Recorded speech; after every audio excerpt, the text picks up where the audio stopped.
Hola, hola, bienvenidos, ¿cómo están? En el video de hoy vamos a hablar acerca de libros clásicos, de clásicos literarios y de literatura más moderna, más contemporánea. La propuesta que les quiero hacer es la siguiente. Yo he seleccionado 10 libros clásicos, 10 novelas de esas que todo el mundo conoce, aunque sea de oídas. Seguramente ustedes ya hayan leído por lo menos algunas de ellas. Vamos a hablar acerca de estos clásicos, como no, pero a partir de cada uno de ellos yo les voy a traer por lo menos un par de novelas más recientes, contemporáneas, modernas, que están inspiradas en estos clásicos. Si te interesa esta propuesta, al final del video tendrás toda una constelación de libros muy buenos, muy interesantes, muchísimas recomendaciones de libros, tanto clásicos como contemporáneos. Voy a empezar con un clásico muy conocido y muy popular. Se trata de Orgullo y Prejuicio, de Jane Austen, una novela inglesa de principios del siglo XIX. Orgullo y Prejuicio es una novela muy conocida, se sigue leyendo muchísimo y además se ha adaptado al cine y a la televisión varias veces. Mi adaptación favorita, aunque ese no sea el tema del video de hoy, es la miniserie de 1995, en todo caso de los años 90, realizada por la BBC en el Reino Unido. Para mí esa es mi favorita. Hay quien prefiera una película más reciente protagonizada por Keira Knightley. Pero bueno, estamos aquí para hablar de libros y no de cine o de televisión. El argumento central de Orgullo y Prejuicio es la historia de amor entre una mujer, la protagonista Elizabeth Bennet, y un hombre, Mr. Darcy. Esta relación al principio comienza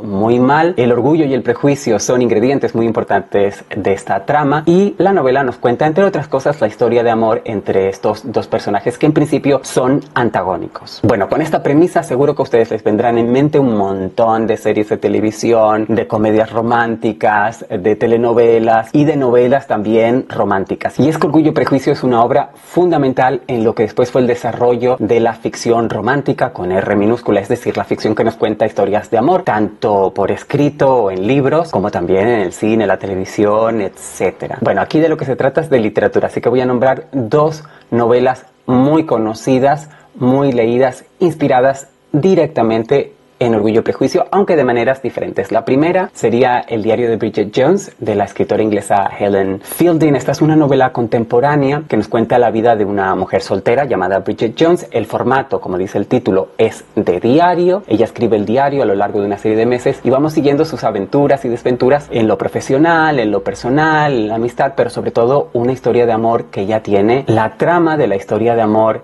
de este personaje de Bridget Jones está directamente inspirada y de hecho sigue exactamente los mismos pasos que la historia de amor de Elizabeth Bennet y Mr. Darcy en Orgullo y Prejuicio. Aparte, y es muy divertido, dentro del diario de Bridget Jones también hay referencias a otras versiones de Orgullo y Prejuicio. Por ejemplo, la protagonista, Bridget Jones, es fan de esa miniserie de la BBC que yo mencioné antes y compara al objeto de su interés romántico con el Mr. Darcy, no tanto el Mr. Darcy literario de la novela de Jane Austen, como sí el Mr. Darcy interpretado por Colin Firth en la pantalla en esa miniserie. El diario de Bridget Jones es una novela muy divertida, muy de finales de los años 90, con toques de comedia romántica, pero a mí lo que me interesaba destacar aquí es que el argumento, exactamente la historia de amor, está sacada exactamente extraída de la novela de Jane Austen. Otra novela inspirada en Orgullo y Prejuicio, aunque de manera completamente diferente,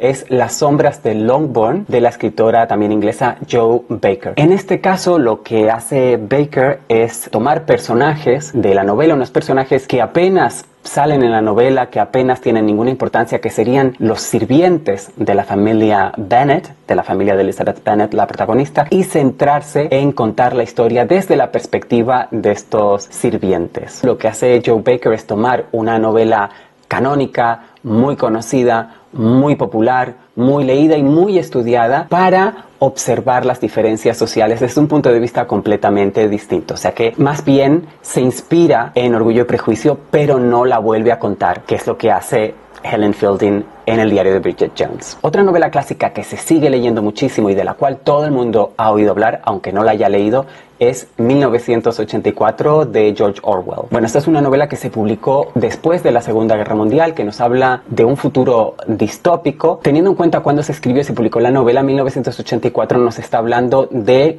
el futuro, a 40 años vista. ¿Cómo será el mundo 40 años después de la Segunda Guerra Mundial? Que es lo que le tocó vivir a George Orwell, también como la Guerra Civil Civil Española, en la cual él luchó desde el lado republicano, como sabemos, lo ha documentado él en sus ensayos y en otro libro maravilloso que se llama Homenaje a Cataluña. Pero bueno, vamos a hablar de 1984. En 1984 se ha convertido en un texto fundamental en lo que ahora muchos llaman la literatura distópica, es decir, estos libros, estas novelas que nos hablan de un futuro normalmente próximo, no muy lejano, un futuro en el que la sociedad estaría perdida. Por supuesto, estas novelas distópicas normalmente lo que hacen es hablarnos más bien del presente o de los peligros que existen actualmente y que pueden devenir en este tipo de sociedades distópicas en cuestión de pocos años. En 1984 lo que tenemos es un Estado muy potente, claramente basado en el estalinismo soviético de aquel momento, un Estado que vigila a sus ciudadanos, un Estado autoritario donde constantemente se manipula la verdad. Bueno, esos son temas que siguen siendo bastante recurrentes y de interés para el público hoy en día, sobre todo este tema de la manipulación de la verdad, lo que a veces algunas personas llaman fake news, como si fuera algo nuevo, o sea, noticias falsas. Y en esta novela vemos cómo el Estado, en este caso, manipula la información, incluso manipula los hechos del pasado,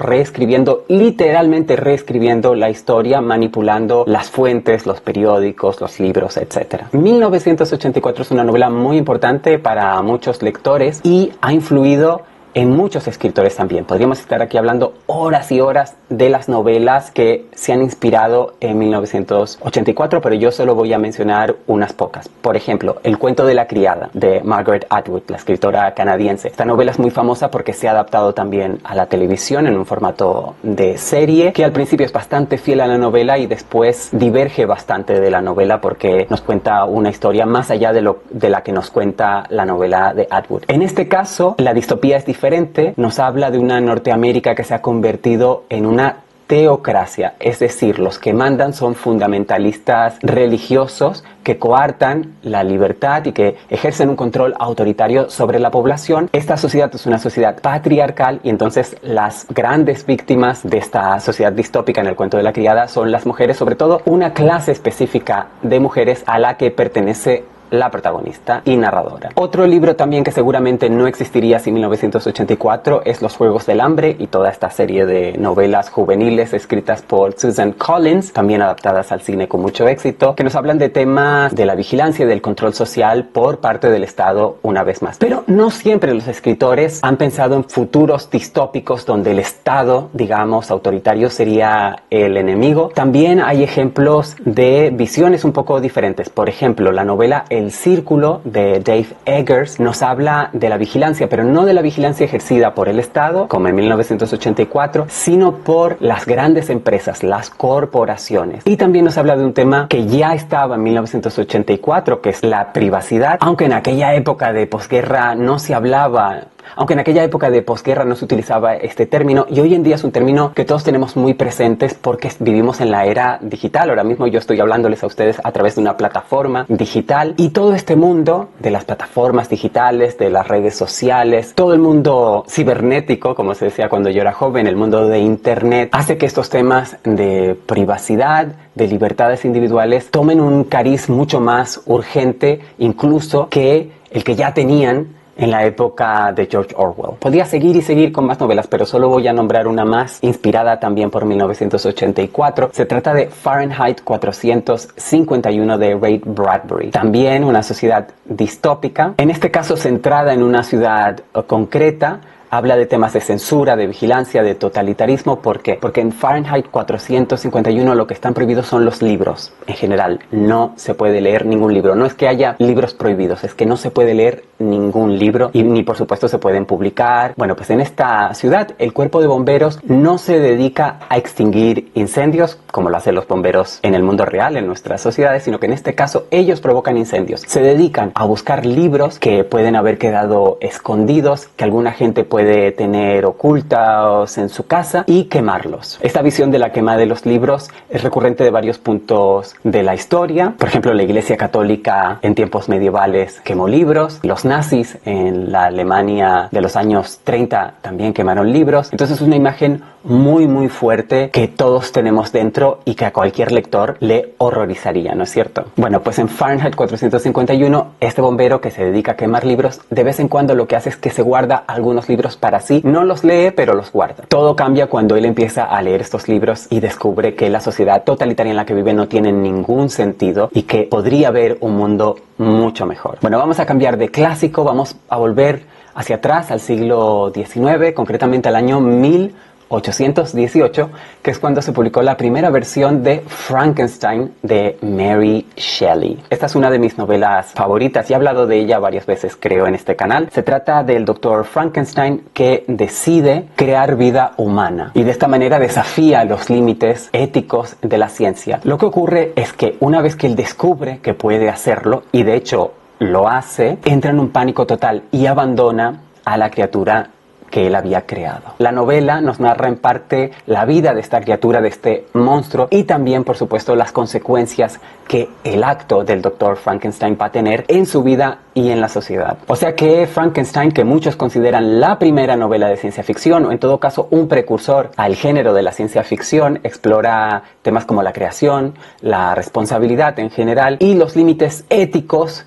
de la búsqueda y de la investigación científica. Y estos, por supuesto, son temas muy recurrentes en la ciencia ficción y en la literatura en general. Voy a dar varios ejemplos, algunos más populares, otros más literarios. El primero es Nunca me abandones, del escritor británico Kazuo Ishiguro, que es una novela que aborda cuestiones de bioética, ya desde un punto de vista científicamente más avanzado que el que podía tener Mary Shelley a principios del siglo XIX. Por ejemplo, esta novela trata directamente las implicaciones de la clonación humana. Yo leí Nunca me abandones hace ya varios años, pero si no recuerdo mal, los protagonistas son jóvenes, son adolescentes o veinteañeros, y por eso yo creo que Nunca me abandones es una novela bastante popular entre lectores jóvenes. Aunque por supuesto no se trata de una novela explícitamente juvenil ni nada de eso. Otra novela literaria, también con toques de ciencia ficción, inspirada seguramente en Frankenstein, es Oryx y Crake, de la escritora canadiense Margaret Atwood, que mencioné antes también, autora del cuento de la criada. Esta es una novela que después dio pie a una serie, no sé cuántas novelas son en total, no sé si son 3 o 4. En todo caso, la que yo he leído es Oryx y Crake. En esta novela se examinan la ingeniería genética y las consecuencias que esto puede tener. La ingeniería genética también es el tema principal de la novela Parque Jurásico de Michael Crichton, una novela mucho más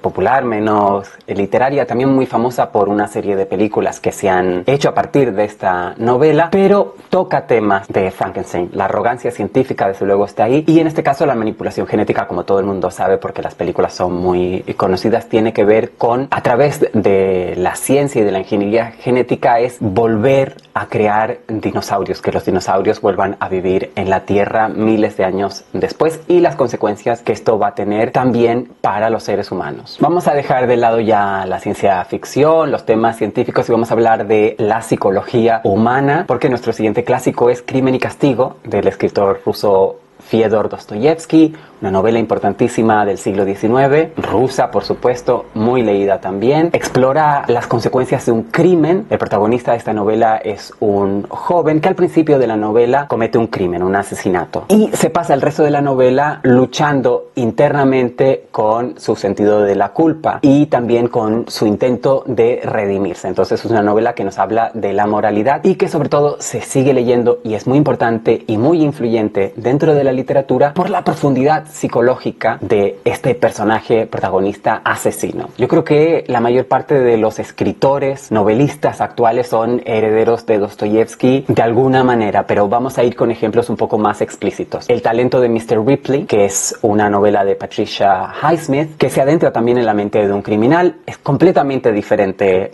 a Crimen y Castigo. Por lo menos la historia no tiene nada que ver, ni el asesino de El talento de Mr. Ripley tiene nada que ver con el asesino en la novela de Dostoyevsky, pero lo que ambas novelas sí tienen en común es la profundidad psicológica, como Patricia Highsmith igual que Dostoyevsky, que Fyodor Dostoyevsky, se adentra en la psicología de su personaje. Otra de mis novelas favoritas es El extranjero, de Albert Camus, una novela existencialista de mediados del siglo XX que comparte muchas de las cuestiones existenciales y filosóficas de la novela de Dostoyevsky. En este caso tenemos también una persona que comete un crimen y después va a ser juzgada por el crimen que sabemos que cometió, pero leyendo la novela nos damos cuenta de en realidad lo que se le está juzgando a esta persona no es tanto su participación en el asesinato como su vida. Cuestiones de su vida personal que lo hacen parecer como una persona que no tiene ningún apego a nadie ni a la sociedad. Bueno, para entender todo esto lo mejor es leer El extranjero. Es una novela de la que yo he hablado alguna que otra vez. Se la recomiendo si no la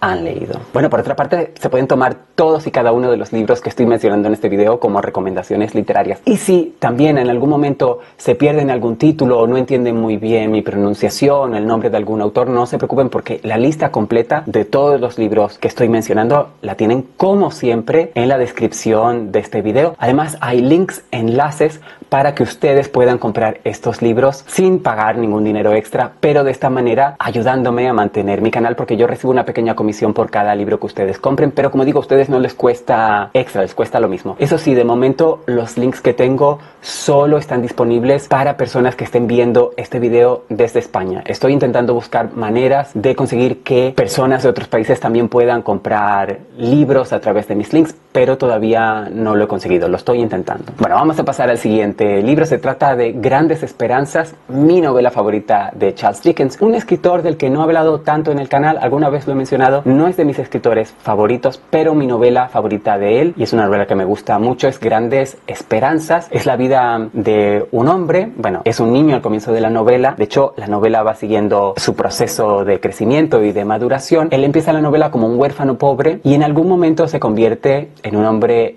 rico y él tendrá que explorar su pasado, sus verdaderos orígenes y también el origen de su fortuna que él mismo desconoce. En algún momento él recibe este dinero pero no sabe de quién ni por qué. Bueno, lo importante de esta novela es que explora las diferencias en las clases sociales de la Inglaterra victoriana, de la Inglaterra de la segunda mitad del siglo XIX. También explora temas como la ambición, el crecimiento personal y todos estos temas siguen siendo muy recurrentes en la literatura. Vamos a mencionar ejemplos que tal vez no sean tan obvios. Por ejemplo, Middlesex de Jeffrey Eugenides, una novela que fue muy famosa hace algunos años, creo que se sigue leyendo bastante. También explora temas de desarrollo personal y de identidad social, pero de una manera completamente diferente, porque si bien lo que era interesante en Grandes Esperanzas es que el protagonista comience pobre y acabe rico, es decir, haya vivido como pobre y haya vivido como rico y haya experimentado, haya sentido en sus propias carnes, como se dice vulgarmente, lo que es ser pobre y lo que es ser rico, cómo el resto de la sociedad se relaciona contigo de manera completamente diferente dependiendo de si tienes más o menos dinero. En el caso de Middlesex, el tema no sería económico, no sería socioeconómico, sería más bien de identidad sexual, porque sin desvelar nada del argumento de Middlesex, lo que sí puedo decir es que el personaje protagonista ha vivido ciertos momentos de su vida como hombre y ciertos momentos de su vida como mujer, así que sabe lo que es ser tratado de una manera y de otra dependiendo de cómo la sociedad lo percibe en términos de género. Pero es luego una novela muy dickensiana. Lo que pasa es que es capaz Eugenides en este caso de trasladar las preocupaciones victorianas, convertirlas en las preocupaciones de la sociedad contemporánea, pero escribiendo una novela también de cierta manera muy inspirada en estas grandes novelas con muchos capítulos muy largas de la época victoriana y adaptar eso a los Estados Unidos al siglo XX y al siglo XXI. Otro ejemplo también de novela influida por Dickens en el siglo XXI sería Dientes Blancos de Sadie Smith, esta escritora londinense que precisamente sitúa esta novela Dientes Blancos, que fue su debut literario, fue su primera novela, en el Londres de los años 90, de finales del siglo XX, de principios del siglo XXI, una zona de Londres que yo conozco bastante bien, muy multicultural, donde hay una mezcla de población bien interesante, algo que sucede en Londres en general, pero en esta zona de la ciudad donde Zadie Smith se crió, donde vivió su infancia, su niñez, su adolescencia. Es una zona del noroeste de Londres cuya mezcla, digamos, demográfica estaría compuesta por personas venidas de las Indias occidentales, de West Indies, sobre todo de la isla de Jamaica. Estamos hablando del Caribe de habla inglesa. También hay personas venidas de Irlanda y después también hay algunos musulmanes. Esto es la identidad religiosa, en este caso es muy importante. Si leen la novela verán por qué. Venidos sobre todo de las antiguas colonias británicas en Asia, en la India, Bangladesh, Pakistán. Es decir, en realidad la demografía de esta parte de Londres está compuesta, por supuesto, por ingleses, londinenses o personas venidas de otras partes del país y también por personas venidas de las antiguas colonias o de algunas de las antiguas colonias británicas. Zadie Smith nos hace un retrato de esta sociedad colonial, pero lo hace escribiendo una novela muy inspirada en las grandes novelas de los novelones victorianos del siglo XIX. Así que también es una novela muy grande, muy amplia, que da mucho gusto leer. Yo la leí con gran pasión justo cuando se acababa de publicar. Bueno, antes de que alguien vaya a reclamarme que no hay ningún escritor de habla hispana, vamos a hablar de uno de nuestros grandes libros, que es 100 años de soledad, una vez más, de Gabriel García Márquez. Es un libro muy conocido y sobre todo muy leído, no solo entre nosotros, los hispanohablantes, las personas que podemos leer en este idioma, en español, sino también es una novela que se ha traducido muchísimo a otros idiomas. Y entonces, para mucha gente, ustedes tal vez no tengan idea, yo he vivido en países de habla inglesa, he conocido gentes de muchos países del mundo, de muchas culturas, y 100 años de soledad de Gabriel García Márquez es uno de los libros más conocidos de la literatura universal. Aquí no vamos a entrar en si es el mejor, si es el peor. Por supuesto, el Quijote es nuestro gran libro, pero 100 años de soledad puso en el mapa, y esto es un hecho, a América Latina, a Hispanoamérica, al mundo de habla hispana, en muchos lugares donde la literatura escrita originalmente en nuestro idioma no llegaba tanto, con la excepción, por supuesto, del Quijote, pero el Quijote es un tema aparte, ¿ok? Bueno, pues la novela de García Márquez ha sido muy leída y, por supuesto, ha influido en muchos escritores que quizás se hayan visto movidos pues por la genialidad literaria del escritor, pero seguramente también por el éxito comercial de su novela. Entonces es una novela que, sobre todo en cuanto al realismo mágico, es decir, a este uso de la magia, de cosas que no se pueden explicar racionalmente, pero inseridas en una narrativa que es realista en general, pues esto es lo que ha influido en tantos otros escritores. También, por supuesto, el aspecto de la saga familiar. Como ustedes saben, 100 años de soledad nos cuenta la saga familiar de los Buendía, que dura aproximadamente 100 años en esta ciudad, en este pueblo inventado por García Márquez llamado Macondo. Bueno, pues uno de los escritores más garcía-marqueños o más inspirados por García Márquez fuera de nuestra tradición, fuera de nuestro idioma, es Salman Rushdie, que es un escritor de la India, pero que después ha vivido sobre todo en el Reino Unido y en Estados Unidos. Muy conocido. Su novela Hijos de la Medianoche, que nos habla acerca de la independencia de la India, usa estos elementos también mágicos en una historia, en una saga que es realista en general. En este caso, los elementos de realismo mágico que utiliza Rushdie para explorar temas históricos, la historia de la independencia de la India y culturales, de la cultura o de las diferentes culturas de la India, tienen que ver con la siguiente premisa. Según esta novela, todos los bebés nacidos en la India al filo de la medianoche del día en el que la India nació como estado independiente, habrían nacido con poderes sobrenaturales. Es decir, todos los niños de la India que comparten fecha y hora de nacimiento con el propio país habrían nacido con poderes sobrenaturales y se llegaría a conformar una asociación de todos estos niños en el futuro. Bueno, Los Hijos de Medianoche, Rushdie nos cuenta la historia de la India contemporánea, de la India como estado-nación independiente luego de su independencia de Gran Bretaña, del Imperio Británico, pero utilizando estos elementos de realismo mágico sin duda inspirados en la novela de García Márquez. Ya en la literatura en nuestro idioma hay muchísimas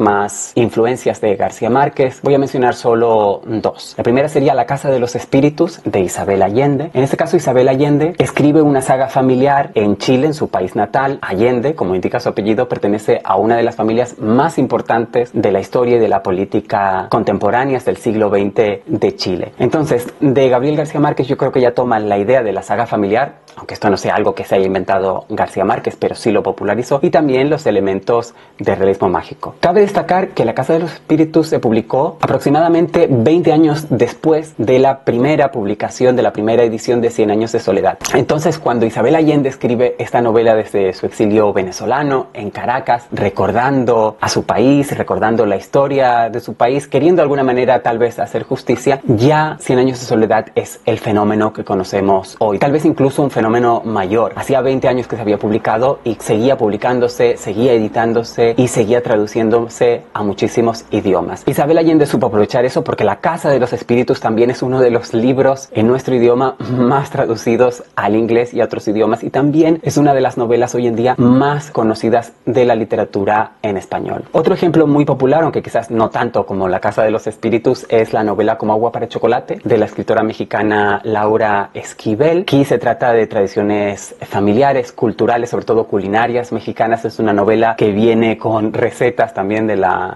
cocina tradicional mexicana. Es la historia también de una familia, una historia de amor, una cocinera que cuando cocina vierte de alguna manera su estado de ánimo, sus sentimientos en la comida que prepara, y de esta manera a quienes consumen esta comida le transmite sus sentimientos, su estado de ánimo en todo momento. Este sería el elemento de realismo mágico en la novela de Laura Esquivel. Vamos a dejar Latinoamérica, vamos a dejar el realismo mágico de lado, pero no la magia o la religión de alguna manera, porque nuestro próximo clásico es nada más y nada menos que Fausto, del escritor alemán Johann Wolfgang von Goethe. Me perdonará mi pronunciación en alemán. Esta es una obra de teatro escrita en verso basada en una leyenda medieval. Leyenda no se la inventa Goethe, es una leyenda que existía durante siglos en Alemania. En Alemania, cuando yo digo Alemania, me refiero a los territorios europeos donde se hablaba alemán, porque como ustedes saben, Alemania como un estado no se conformó hasta bien entrado el siglo XIX. Bueno, es una leyenda muy antigua, por tanto es una leyenda bastante conocida en esta parte del centro de Europa y también en las islas británicas. Se trata de un pacto entre un ser humano y un demonio. A cambio de un favorecimiento, este hombre le vende su alma al diablo. Esto es lo que después conocemos como pacto fáustico, precisamente por la leyenda, pero la leyenda se trasladó, digamos, al mundo de la literatura, de la alta literatura, gracias a Goethe. Aunque hay un ejemplo por lo menos anterior a Goethe también en la alta literatura, en el teatro en todo caso. En el Renacimiento hay una obra de teatro inglesa inspirada en esta leyenda medieval. Esta obra de teatro es muy conocida, está escrita por un dramaturgo llamado Christopher Marlowe, que era contemporáneo de William Shakespeare. O sea que ese sería un antecedente literario. Pero en realidad lo que ha tenido una gran influencia ha sido la obra, la versión de Goethe. Por ejemplo, dentro de la literatura alemana, en la novela Doctor Faustus de Thomas Mann, que es un escritor también alemán, pero ya del siglo XX, en este caso él utiliza la leyenda, sobre todo la versión que cuenta Goethe, para explorar la búsqueda de la grandeza artística e intelectual. En este caso es un músico el que le vendería su alma al diablo. Otro ejemplo de pacto fáustico lo encontramos en El Maestro y Margarita, novela rusa del siglo XX del escritor Mikhail Bulgakov. Más que una de mis novelas favoritas, una novela muy importante para mí, porque el primer video que yo publiqué en este canal fue una reseña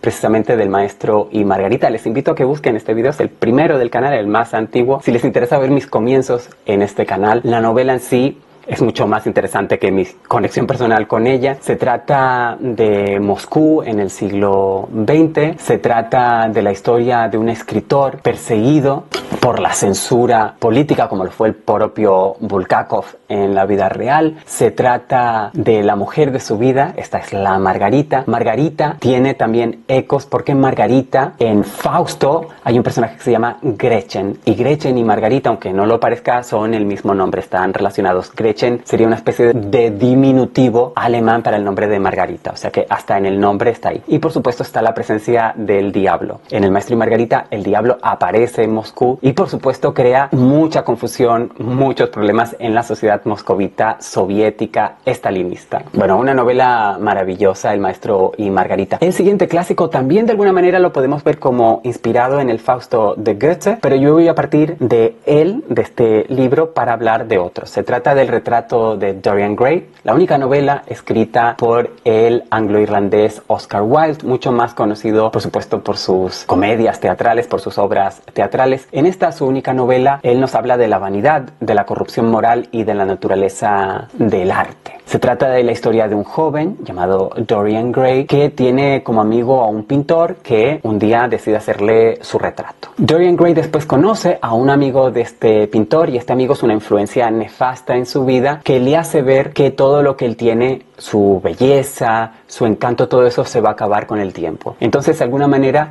este amigo del pintor corrompe al jovencito Dorian Gray, que a partir de ese momento se convierte en una persona horrible, comienza a realizar actos hediondos, completamente deleznables, pero a pesar de eso, su aspecto físico se conserva siempre. El que sufre las consecuencias físicas de esta corrupción moral es su retrato. Este asunto del retrato que envejece y del protagonista que se mantiene firme es muy conocida. No les estoy desvelando nada, absolutamente nada del argumento de esta novela. Léanla. El retrato de Dorian Gray es una novela maravillosa, interesantísima y además con una prosa extremadamente bella. Influencias: American Psycho, la novela de Bret Easton Ellis, de la cual les hablé recientemente en otro video, una novela de los años 90 pero ambientada en los años 80, que examina la decadencia moral y la superficialidad de la sociedad moderna, de la sociedad de los años 80, en el siglo XX en este caso, a través de un protagonista que es un ejecutivo de las finanzas, rico, joven, bello, maravilloso, lo tiene todo, como Dorian Gray, incluso tiene más porque es rico, pero este hombre que es tan exitoso, que parece que tiene una vida tan perfecta, se dedica en sus ratos libres a ser un asesino en serie. La influencia y los ecos con Dorian Gray son obvios para quien haya leído ambas novelas. Otra novela que también recomendé recientemente es El secreto de Donna Tartt. No se llama El secreto de Donna Tartt, la novela se llama El secreto y la escritora es Donna Tartt, escritora estadounidense. Se trata de un crimen cometido en el seno de un grupo de estudios, unos jóvenes universitarios que estudian el griego clásico, y en ese grupo ha sucedido un asesinato, pero se intenta ocultar. Y la novela explora las consecuencias del asesinato y del ocultamiento. Entonces también nos habla de la belleza y también nos habla de la corrupción y del impacto que tiene en nuestra psicología, en nuestra vida, cualquier acción inmoral que perpetramos. Y esto, por supuesto, es algo que ya estaba en el retrato de Dorian Gray. La metamorfosis, a veces también traducida como La transformación, de Franz Kafka, es una novela breve de este escritor checo de expresión alemana, en la que se exploran temas como la alienación, la identidad y lo absurdo de la existencia humana. Se trata de un joven viajante que vive con su familia, que mantiene a su familia, a sus padres, a su hermana, y un día, justo en el comienzo de la novela, él se despierta convertido en un insecto gigante, en un insecto de dimensiones humanas. Por supuesto, esta transformación tiene un gran impacto en su vida y en la vida de todos los demás, porque él apenas se puede mover, no saldrá nunca más de su habitación, de su cuarto, y su familia no lo verá nunca de la misma manera. Él, por supuesto, al ser ahora un insecto, no es capaz de comunicarse, de alguna manera es capaz de pensar racionalmente como un ser humano, no ha perdido él su identidad, pero los otros, sobre todo los miembros de su familia inmediata que viven con él, sí lo empiezan a tratar de otra manera, y el impacto que esta transformación, que esta alienación va a tener en él, en su vida y en la vida de todos los demás miembros de su familia, es algo que también exploran otras novelas más recientes. Por ejemplo, una novela de uno de los escritores que ustedes más me piden que yo mencione en este canal, que es el japonés Haruki Murakami. Este es un escritor que yo leí hace muchos años con gran pasión, leí muchísimas de sus novelas, pero fue hace tanto tiempo que apenas me acuerdo. Es un escritor que me gustaría revisitar en algún momento, me gustaría volver a leer algunas de aquellas novelas y leer las que se han publicado desde el momento, que también son muy conocidas. Bueno, sin duda Kafka ejerce una gran influencia en este escritor japonés, pero yo quiero destacar hoy solo una novela. Se trata de Crónica del pájaro que da cuerda al mundo. Un título muy largo, bastante difícil de recordar, menos mal que lo tengo aquí escrito, en la que hay temas muy kafkianos, sobre todo la alienación y esta especie de surrealismo que recrea también Murakami. Otro libro también con temas kafkianos sería la trilogía de Nueva York del escritor estadounidense Paul Auster. De esta novela también he hablado en alguna ocasión. Se trata en realidad de 3 novelas, pero se publican siempre en un solo volumen. Son 3 novelas que cuentan historias de detectives desde puntos de vista completamente diferentes, pero que nos hablan las 3 de temas de identidad y de la búsqueda existencial de estos detectives, también de los casos que investigan. No son novelas de detectives para lectores de novelas de detectives, son novelas de detectives. Lo que le interesa a Paul Auster no es tanto quién cometió cometió el crimen, sino explorar la identidad, estos temas de alienación también, de soledad. Sobre todo la primera novela en la trilogía es una novela que explora la soledad de una manera bellísima y profundamente conmovedora. Yo recomiendo mucho leer a Paul Auster, que nos dejó este año, tristemente. Yo recomiendo empezar, ¿por qué no?, con la trilogía de Nueva York. Y si les gusta la trilogía de Nueva York, después hay todo un mundo para descubrir de Paul Auster. Hablando de literatura estadounidense, voy a mencionar también a un gran autor que ha influido muchísimo en la literatura. Se llama William Faulkner. Seguramente ustedes ya lo han oído nombrar. Seguramente muchos de ustedes también habrán leído sus obras. Es un escritor muy importante en la literatura estadounidense, en lo que se llama el gótico sureño, estas historias de terror que están ambientadas en el sur de los Estados Unidos, en los antiguos estados esclavistas, pero en la época posterior, ¿no? En el siglo XX, sobre todo. Ya sabemos que la Guerra de Secesión tuvo lugar a mediados, finales del siglo XIX, y a partir de ahí el sur, estos estados esclavistas que habían sido esclavistas, entran en una gran decadencia que en algunos aspectos dura hasta hoy, aunque la situación ha mejorado muchísimo, claro, pero en la época de Faulkner todavía se sentía mucho. Faulkner es muy importante porque ha influido en otros escritores estadounidenses, sobre todo en los que hablan, en los que tratan en sus novelas del gótico sureño, pero también es un escritor muy leído y que ha influido mucho en la literatura hispanoamericana, por ejemplo, en las novelas de Gabriel García Márquez que mencioné antes, pero también en Juan José Saer de Argentina y en muchos otros escritores de nuestra tradición literaria. La novela que voy a destacar de Faulkner es El ruido y la furia, una de sus mejores novelas, una de las más conocidas. No es la más fácil de leer. Faulkner es un escritor bastante complejo, sus obras son complejas, son difíciles de leer. En este caso, en El ruido y la furia, Faulkner utiliza técnicas narrativas muy innovadoras, sobre todo el flujo de conciencia, que es esta idea según la cual los escritores intentan reflejar por escrito los pensamientos de sus personajes, pensamientos caóticos, pensamientos que van cambiando, que se interrumpen constantemente, y lo hace desde distintos puntos de vista, es decir, explorando la mente, la psicología de varios miembros de una sola familia sureña. De hecho, cada capítulo de esta novela, Ruido de la Furia, está narrada por un personaje diferente, uno de los miembros de esta familia, los Compton, y cada uno de ellos tiene características diferentes, maneras de pensar diferentes, incluso capacidades intelectuales diferentes. La novela sobre todo es muy difícil al comienzo, va mejorando porque el primer capítulo está narrado desde el punto de vista de uno de los miembros de esta familia que tiene unos grandes problemas, grandes dificultades intelectuales en expresarse. Ustedes entenderán lo que quiero decir si intentan leer El ruido y la furia. Los que la hayan leído saben a lo que me refiero. Bueno, William Faulkner, como digo, ha influido en muchas novelas. Podríamos estar aquí también horas y horas hablando acerca de novelas y de escritores que han admirado a Faulkner, pero voy a mencionar solo un par de ejemplos. El primero sería La carretera, de Cormac McCarthy, novela también que he mencionado también en otros videos, creo. Nos habla de decadencia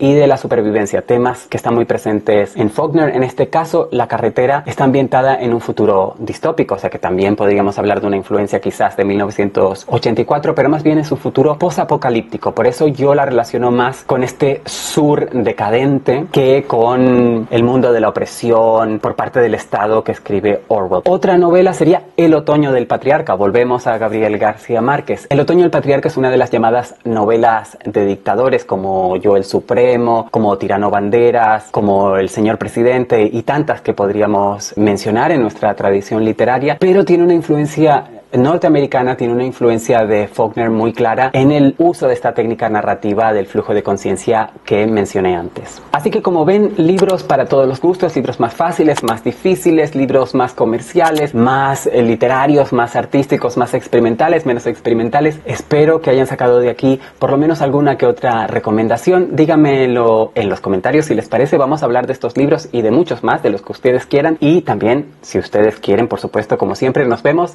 en el próximo video. Hasta entonces, felices lecturas.